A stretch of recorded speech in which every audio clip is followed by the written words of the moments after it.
দুনিয়া পুরাটা ভোগ করবে, 90 বছরও দুনিয়া ফুরায় না, 90 বছরও আখেরাত মনে পড়ে না।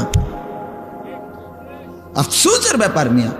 আল্লাহ বলছে কোরআনে, আলাম ইয়ানি লিল্লাযীনা আমানু আন তাখশা কুলুবুহুম লিযিকরিল্লাহ।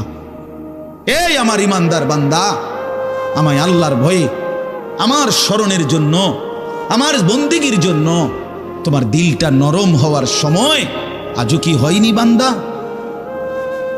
365 দিনে খোদার একটা বছরে যে কোনো দিন ফজরের নামাজ পড়লা না যুবক, তোমারে যেন আল্লাহ ডেকে বলে, হায় বান্দা, তাহলে কি আর কোনো দিন নামাজ পড়বা না? 30 বছর ধরে যে কোনো দিন সুদের লেনদেন ছাড়লেন না, হারাম রোজগার করেই গেলেন, আল্লাহ তাআলা যেন ডেকে বলে, বান্দা, তাহলে এই নাফরমানি কি আর কোনো দিন ছাড়বা না বান্দা?